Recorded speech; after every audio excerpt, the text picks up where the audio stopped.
Olá, pessoal, sejam todos muito bem-vindos a mais um episódio do Tem Podcast. Tem mulher, tem tecnologia, tem empreendedorismo. Com patrocínio da Dell Technologies, Dell Partner Program.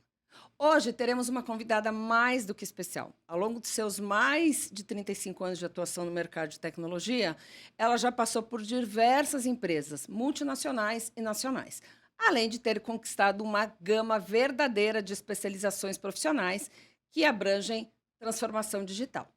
E hoje é atualmente conselheira de administração certificada pelo IBGC e está aqui conosco no Tem Podcast. E ela é Fátima Primati. Oi, Silvia. Prazer estar aqui com você. É um prazer e uma honra estar aqui nesse podcast. Obrigada.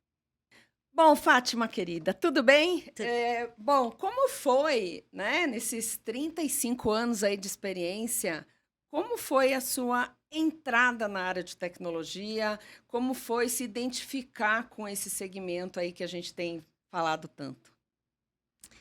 Bem, eu iniciei em 1985, quando eu decidi entrar na área de tecnologia. Eu fiz FASP, Faculdades Associadas de São Paulo, e logo no segundo ano, em 1986, eu passei a ser estagiária. E eu comecei a minha vida de tecnologia ali. 36 anos, eu só sei tecnologia, minha carreira inteira em tecnologia. Uma carreira que foi de estagiária a CIO. Você comentou que de pequenas, médias e grandes empresas. Eu trabalhei em 3 setores, bancos, eh, seguros e educação. Meus últimos 10 anos no mercado de educação. E a minha carreira, se eu puder te falar, ela foi muito linear. Júnior, pleno, sênior. Eu fiquei 10 anos, os meus primeiros 10, 12 anos na parte técnica, porque eu comecei em desenvolvimento de sistemas. E passado esses 10 anos na parte técnica, eu entrei na liderança. E dali eu segui a liderança. Deixando um pouco a parte técnica e indo mais na questão de liderar projetos, liderar equipes, liderar pessoas, liderar áreas diferentes. E passei a ser head de tecnologia em 2001, quando ali eu saí realmente do desenvolvimento e ganhei a infraestrutura, ganhei segurança da informação, ganhei compliance. Então fui ganhando um pouco mais de responsabilidade. Eu fui CIO na MetLife Brasil por alguns anos. Tive uma passagenzinha como COO lá também. E depois CIO do Grupo Laureate Brasil, essa última empresa que eu trabalhei. E esse processo inteiro, né, esse tempo todo trabalhando, eu passei por muitas coisas na tecnologia, né? Desde o bug do milênio, computadores diferentes, servidores diferentes, sistemas diferentes, implantação de RP, Automação, né? automação de processos, mudança de sistemas, troca de infraestrutura, M&As. Eu participei de 7 ou 8 M&As e eu sei dizer que a parte de tecnologia, quando a gente tem um processo de M&A, tanto quando a gente adquire uma empresa ou quando a gente vende uma empresa, a parte de tecnologia é sempre complexa. Então, eu tive uma experiência legal nesse processo. Internet, mudança para nuvem. Eu acho que esse foi o meu mundo, transformação digital, UX, tudo isso acontecendo nesses 36 anos que eu tenho muito, muito orgulho. E quando você analisa, né, com toda a tua experiência, com toda a tua expertise, com todos os desafios que você passou nesses anos, né, eu também tenho aí uma jornada e é tão bacana você ver, né, você fala, caramba, não tinha celular, não tinha computador e agora a gente está vivendo a inteligência artificial aqui no nosso dia a dia. Qual seria para você, já que a tua última área de atuação foi em educação, qual tem sido para você o maior avanço aí dos últimos, vamos falar últimos 10 anos, porque a tecnologia está avançando tão rápido, né? A gente viu o chat GPT virar um negócio em 5 dias. Então, vamos falar nos últimos 5 anos, qual seria para você o maior avanço no segmento educação? E aí depois a gente entra na questão educação pós-pandemia, que foi um caos aí, né, para tantas pessoas. O que você vê aí de de evolução nisso? Eu acho que o primeiro ponto na evolução, não só no mercado de educação, mas no mercado de tecnologia em geral, é a questão do acesso. Então, você vê cada vez mais as pessoas tendo acesso à tecnologia à palma da mão. E ali já é uma entrada na tecnologia. É claro que a gente não pode falar de tecnologia nos últimos 5 anos sem falar da Covid. Então, a Covid, eu acho, claro, tem todo um lado negativo da Covid, mas olhando para o lado positivo, ela abriu as portas. Eu diria que ela nem abriu, ela escancarou as portas da tecnologia para as pessoas que não tinham tanto acesso. E aí, não só na educação também. Porque, às vezes, as pessoas deixam de fazer um curso por falta de tempo. E na Covid, as pessoas tinham tempo.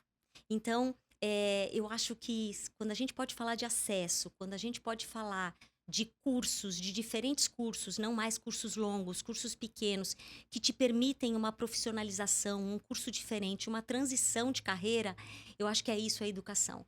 E ela trouxe também um conceito muito forte, que é o lifelong learn. Então, eu não preciso mais estar no meu tempo de escola, eu posso estar em qualquer momento. Hoje, eu estudo e eu espero estudar até morrer. Então, eu tenho acesso, eu tenho possibilidade, eu posso escolher como eu quero o meu curso. Se eu quero na palma da minha mão, se eu quero na minha casa, olhando para um computador, se eu quero ir para a sala de aula. Então, isso para mim é uma evolução. A forma com que a gente atinge o estudo é outro processo.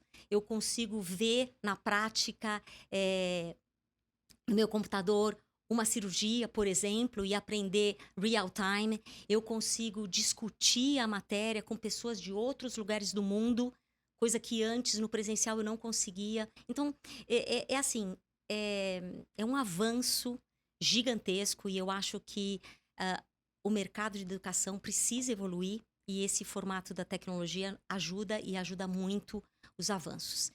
Eu lembro quando eu era mais jovem, a gente falava de EAD. E quando você falava de fazer uma faculdade EAD, nossa, não, você não vai conseguir emprego, nossa, essa faculdade não é, né, conhecida, renomada.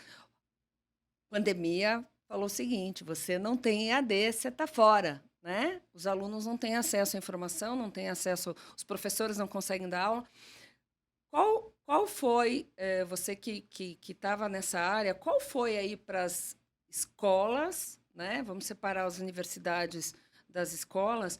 Qual foi o maior desafio para esse segmento né, chamado educação? Não só pensando no aluno, mas pensando como as escolas estavam. A gente sabe que tinha algumas escolas muito preparadas, que os alunos muitas vezes iam para as faculdades porque lá tinha internet, em contrapartida tinha umas que não tinham como no outro dia conseguir dar uma aula. Como você viu isso vindo tão da área?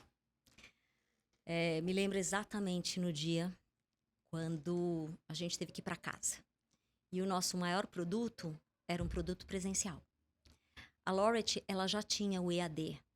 E eu acho que há uns anos atrás, a gente já tinha o EAD de uma forma já estruturada. Então, eu acho que a gente passou pela pandemia de uma maneira mais tranquila, porque a gente já tinha em todas as nossas universidades, todos os nossos alunos já usavam o EAD. Não 100%, mas alguma experiência, algum contato com o EAD eles já tinham. Porque mesmo no presencial, uma parte da matéria tinha uma parte de EAD. Então, já estar implementado, já ter uma plataforma robusta, e nós tínhamos uma plataforma robusta, eu acho que isso fez a gente respirar um pouco mais tranquilo. Nós tivemos que trabalhar com os professores, treinar os professores, também dar muita informação para os alunos, trazer tecnologia, e trazer tecnologia mesmo para as nossas aulas. Foi muito desafiador, mas eu acho que a gente estava um pouquinho à frente e isso nos ajudou muito a fazer essa virada e todos os nossos alunos consumir as aulas de uma forma digital. Depois, nós passamos por um outro processo que era a aula tem assíncrona e depois síncrona, que dificultava um pouco também, porque a gente tinha que dar aula para os alunos que queriam ir presencial e para os alunos que estavam online, que outros equipamentos, investimento, implantação. Eu acho que teve uma coisa importantíssima. Primeiro, as pessoas estarem todas trabalhando pelo mesmo objetivo. O negócio, a tecnologia, os professores. Então, era uma movimentação para fazer acontecer muito legal. As empresas de tecnologia também nos apoiando, os parceiros, os professores e os próprios alunos. Porque todo mundo queria aproveitar esse momento que a gente tinha para estudar. E muitas pessoas que não tinham acesso começaram a se matricular, um movimento interessante. E eu acho que foi ali que a gente tirou o preconceito do EAD. Não tinha mais retorno, né? E não tem. Então, hoje, se a gente olha para o mercado de educação, não estou falando só das escolas formais, estou falando de qualquer curso. Você pode escolher se você quer presencial, se você quer híbrido e se você quer online. Eu fiz o meu último curso que eu fiz agora no IBGC foi online. E alguém me disse, ai, que chato que foi online. Eu achei o máximo. Por quê? Porque na minha turma eu tive gente quase do Brasil inteiro. Sim. Com culturas diferentes, com vivências diferentes. E o nosso curso foi bem enriquecedor por conta disso. E aí você entra diversidade, você entra, né? Todo aproveitamento aí que a gente pode ter. E aí, falando nessa questão de diversidade, eu recordo um tempo atrás, vamos falar aí 10 anos atrás, eu participei de um projeto justamente de automatizar ou fazer a automação de algumas escolas, né? Era escola inteligente, você falava lousas e tudo mais, e a gente sentia uma resistência, muitas vezes, dos professores, em o aluno saber mais do que eu, que não sei mexer aqui nessa lousa inteligente. E aí, voltamos na pandemia e a gente precisava agora fazer o contrário. Como eu trago esse aluno que é tão tecnológico para ficar olhando para uma tela de computador 4 horas, porque eu acompanhei a minha filha fazendo faculdade nesse momento e falava, caramba, 4 horas ela está ali firme e forte. Como você acha, você que teve contato com esses professores, como foi isso, né? Você está falando da diversidade de professores e alunos, você está falando de idades, você está falando de localidade.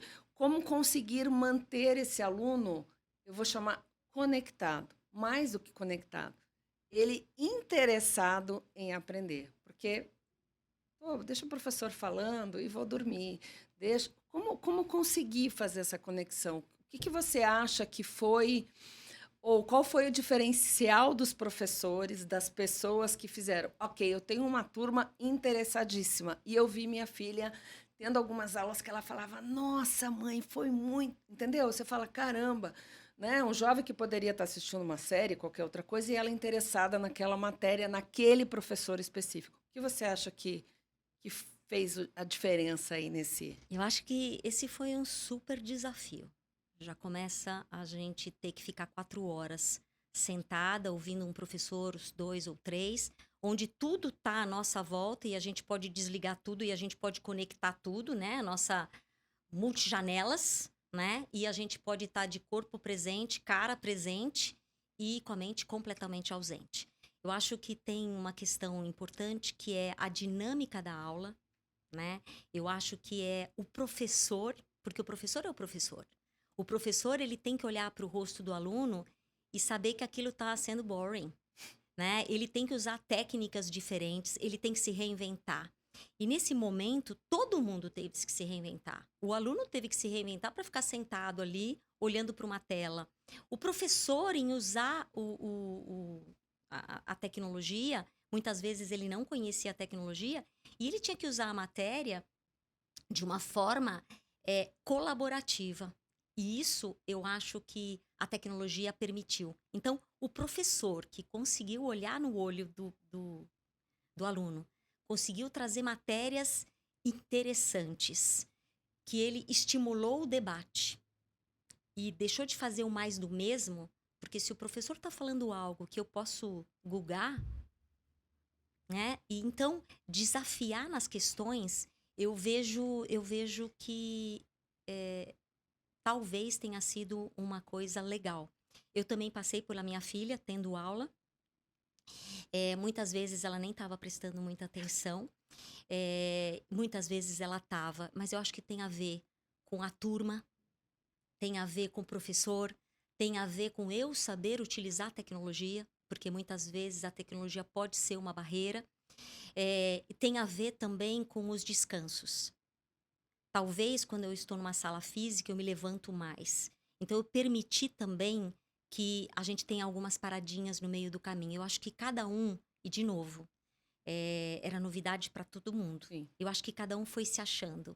Cada um foi aprendendo um pouco com isso. E hoje, por isso que eu vejo que hoje o EAD é uma possibilidade importante.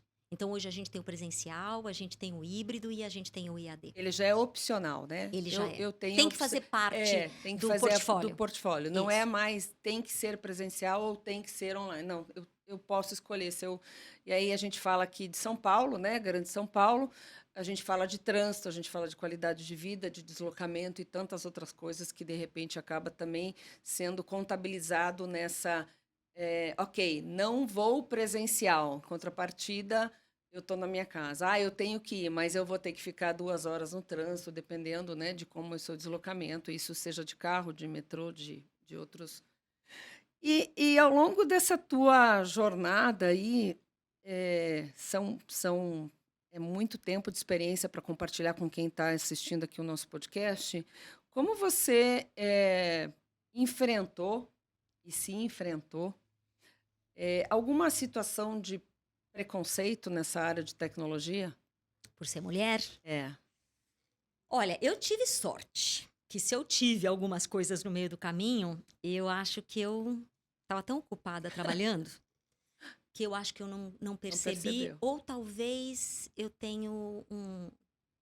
Talvez eu delete, né? Tem coisas que a gente deleta no Sim. meio do caminho. Então, eu não me lembro, né? Eu fiquei pensando de alguns casos, mas eu tenho alguns aqui que eu posso ilustrar. Então, eu acho que a gente tem uma questão do... Eu tive, né, uma questão do assédio. E eu vou dar um exemplo. Numa entrevista lá no início da minha carreira, eu tinha acabado de casar, o entrevistador me pergunta, você é casada? Sou. Você já tem filhos? Não. Você pretende ter? Quando? Nossa, mas eu acabei de casar. Talvez ali, naquele momento, eu querendo um emprego, respondo. Hoje, eu perguntaria por que a pergunta. Então, eu acho que isso, de alguma forma, é desnecessário, né? Outro ponto é quando você participa de algumas reuniões e você não é ouvida.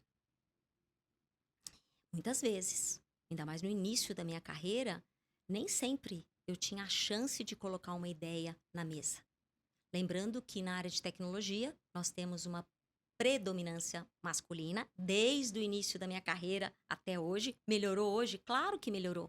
Mas ainda temos um número percentual pequeno. Eu espero que isso mude. Está mudando, né? E eu também tive posso falar de um ponto, e que eu acho que isso é normal em todas as mulheres, que a gente tem que se provar o tempo inteiro que a gente é boa. E a gente também tem a síndrome da impostora, de achar que a gente não é tão boa. E a gente é. Então, muitas vezes eu tinha que estudar mais.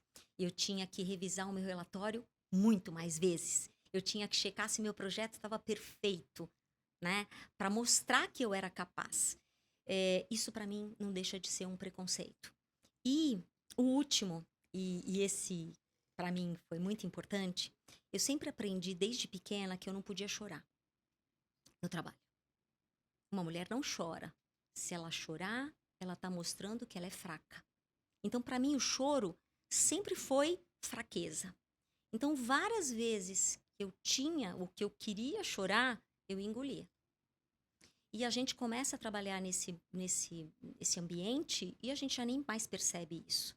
Até que um dia, eu chorei. Eu chorei numa mesa de reunião quando eu era mais velha. E saiu, sem eu conseguir segurar.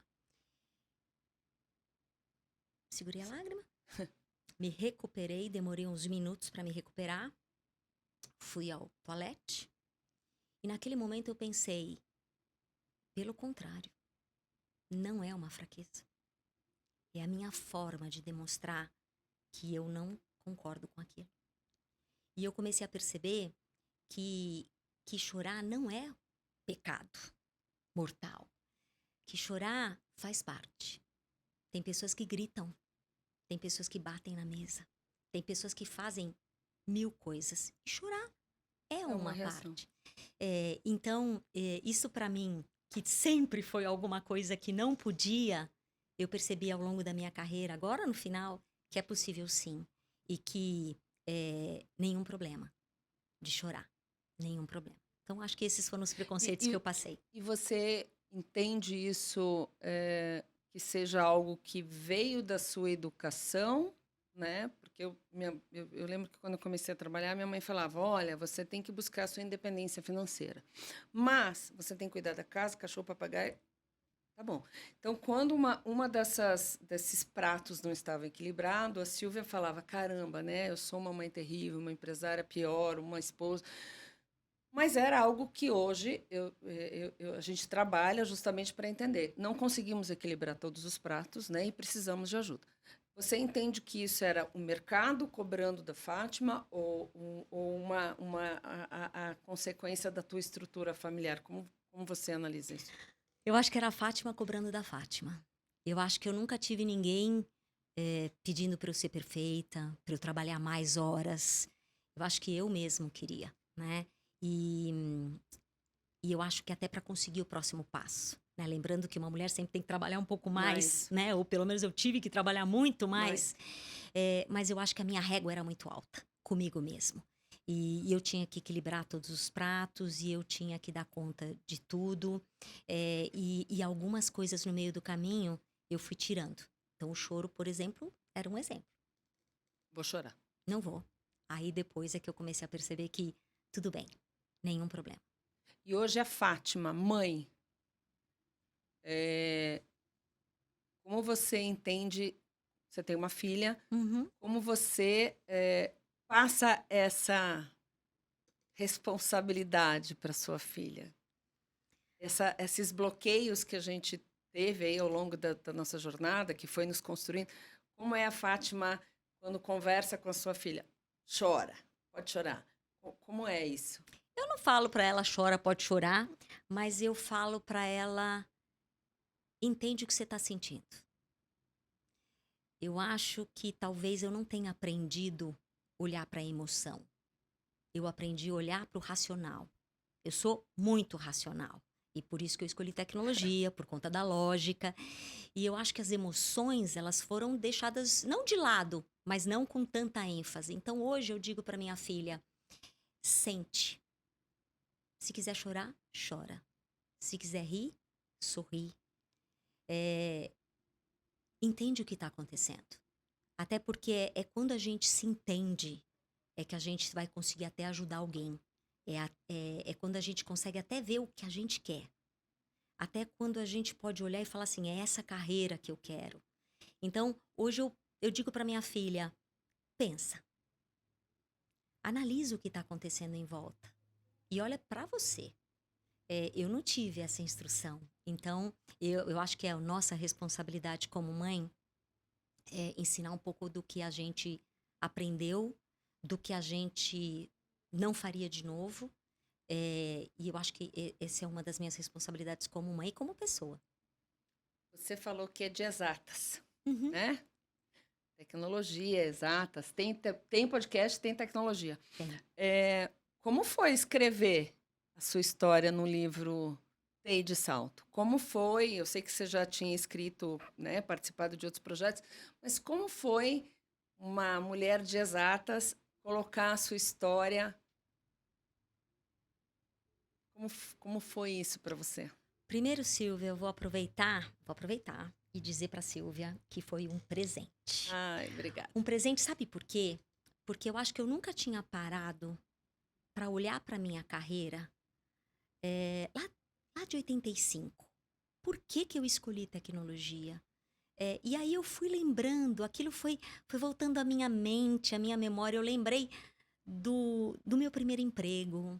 Eu lembrei da minha primeira demissão, quando eu fui demitida. Eu lembrei de quando eu tive que demitir alguém. Eu lembrei do meu primeiro projeto.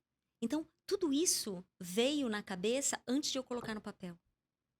E eu falava, eu não sei escrever. Eu sou de exatas, eu posso fazer uma conta aqui, né?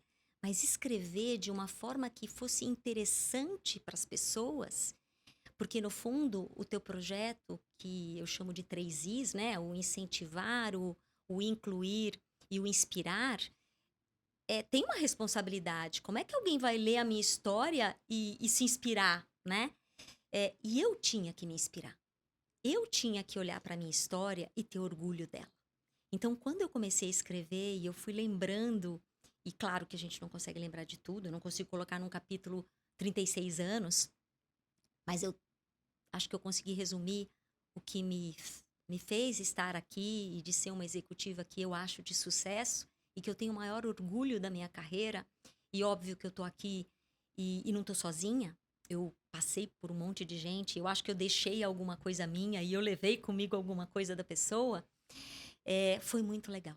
Foi muito legal. E eu acho que as pessoas, elas não precisam escrever um livro, mas elas deveriam, de vez em quando, parar e olhar para sua vida. O que aconteceu? O que foi bom e o que não foi? E o que a gente quer daqui para frente? Então, para mim, o TI de Salto me deu 2 coisas. Primeiro, esse presente de olhar para mim e olhar para minha carreira e me orgulhar dela. E o 2 é ouvir histórias tão parecidas como a minha, contadas de formas diferentes. Então, cada coautora é minha amiga. Virou minha amiga. Então, assim, é muito legal. Eu diria, assim, que é um presente mais para mim do que para você. E quando você olha a Fátima há 35 anos atrás, fazendo essa reflexão ao escrever a sua história, o que a Fátima daquela época falaria para a Fátima agora? Boa pergunta, hein? Você falou, eu acho que eu tenho sucesso. Não, eu não acho, eu tenho certeza. Eu diria para Fátima, calma, respira. Passa por cada fase e sente aquela fase, celebra. Eu comecei a celebrar as realizações, mas no final. E eu acho que a gente tem que celebrar qualquer coisa. Então, eu diria que eu diria, vai com tudo. Eu não consigo ir metade. Quem me conhece sabe que eu tenho uma energia de ir com tudo. Quando eu vou, eu digo que eu vou com o pé na jaca. Vou com toda a minha energia. Eu continuaria fazendo isso. Eu teria talvez celebrado muito mais cada coisa que passou. Eu teria talvez tido menos medos, né? Porque a gente acaba tendo medos. E eu diria para parar no meio do caminho e ser feliz, né? Então, hoje, para mim, ser feliz é uma das coisas que está na minha prioridade. Celebrar qualquer coisa está na minha prioridade. Uau! Bom, e transição de carreira, né? É uma realidade, a gente está falando aí 50 a mais, você está fazendo essa transição de carreira nesse momento, e de acordo com um levantamento aqui realizado pela Online Currículo, com 500 pessoas agora em 2023, 82% das pessoas que responderam, com mais de 40 anos, já pensaram em fazer essa transição de carreira. Uhum. E você está passando por isso. Como foi essa experiência? E para quem está nos escutando e pensando, caramba, você falou de uma palavra-chave, eu quero ser feliz. E às vezes você está numa... eu digo que um jovem escolher a sua profissão aos 17 anos, eu vou cursar tecnologia. É muito, né? Falar assim, olha, você vai escolher tecnologia para o resto da sua vida. Você pensa o resto da sua vida, você já fala, nossa, que coisa triste. Então, para as pessoas que às vezes estão infelizes naquela profissão, qual seria a tua dica e como foi a sua experiência para Fátima mudar e continuar estudando e buscar essa realização? Olha, transição de carreira é uma coisa bem difícil, né? Não é uma coisa fácil. Mas eu acho que a primeira, primeira coisa que vem na mente quando a gente fala de transição de carreira é porque eu quero mudar. Então, se eu quero mudar, alguma coisa dentro de você já despertou. Então, hoje, eu acho que você pode mudar. E se as pessoas estão infelizes na sua profissão, por qualquer motivo, ou nas empresas, elas têm que mudar, elas têm que construir essa mudança. Não é simplesmente de uma hora para outra. Então, eu sempre acho que quando alguém não está feliz, quando alguém não está utilizando o seu potencial ao máximo, precisa revisitar. E às vezes a gente não consegue essa resposta sozinha.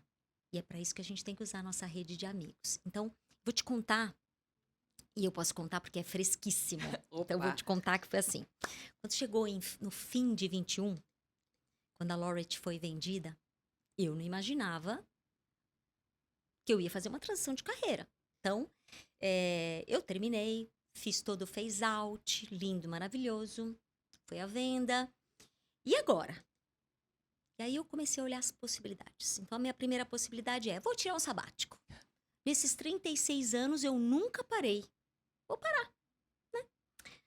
Vou voltar para o corporativo, ser a CIO que eu sou. Vou empreender. Poxa, vamos empreender. Vou para docência. Que tal ser professora, né? Ir pro lado acadêmico. Conselho. E eu diria que ainda tinha uma sexta. 1000 interrogações. Alguma coisa. Eu tô falando agora, parece fácil, trivial, mas não foi. Mas nesse momento, eu comecei a fazer eu fiz um outplacement. A empresa me deu o outplacement. E lá no outplacement, para mim, foi perfeito. Porque eles me deram exatamente essas possibilidades. E eu podia escolher que trilha eu queria. Eu não sabia qual, fui olhar todas. E óbvio que eu escolhi a mais fácil.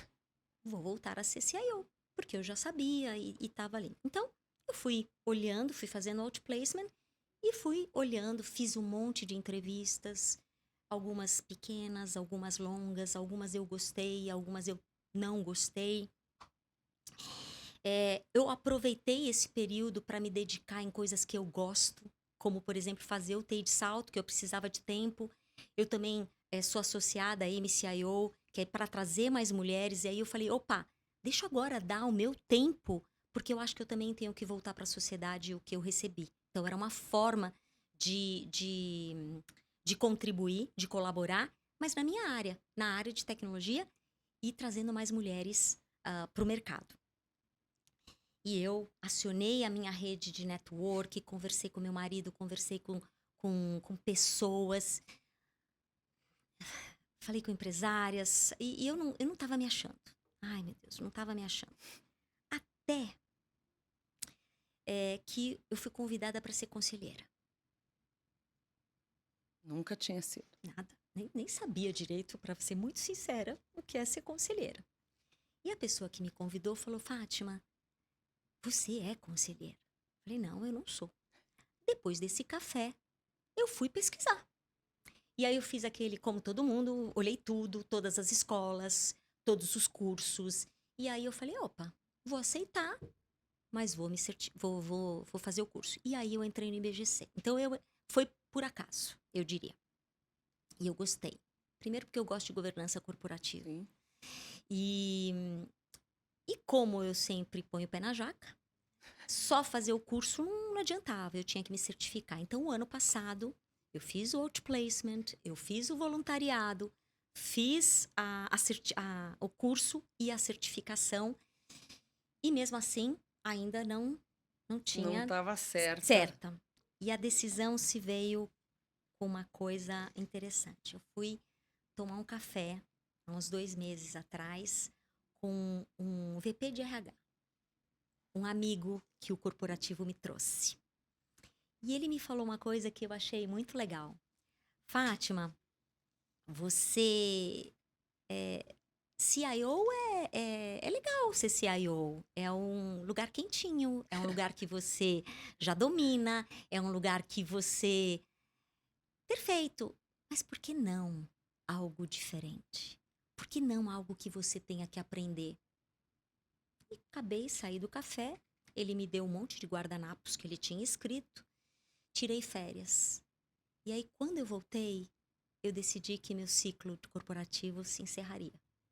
Encerrei o meu ciclo corporativo e eu tô de corpo e alma no conselho. E eu tô me sentindo uma estagiária. Sabe, lá no início da minha carreira, eu tô exatamente assim e eu tô amando. Que bom!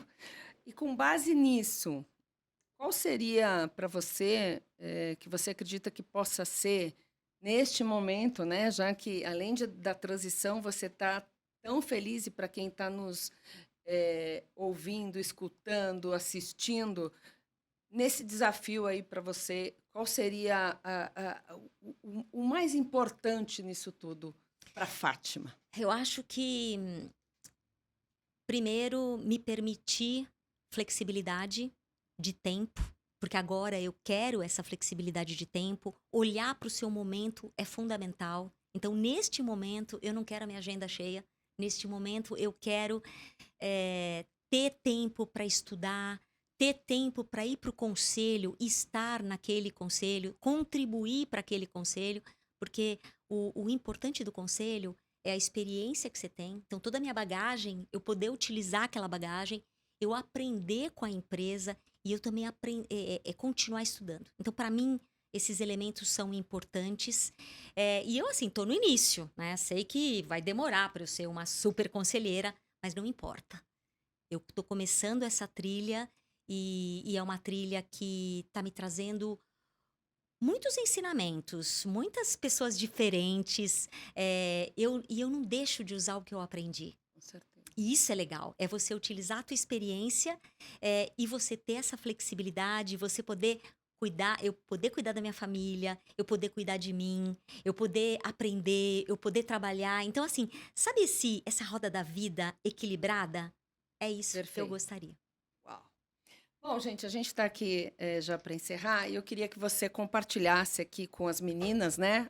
A Fátima faz parte do MCIO, para quem quiser conhecer, conheçam, um grupo de mulheres CIOs incrível, a gente faz parte, tem parceria, várias mulheres no nosso livro TI de Salto.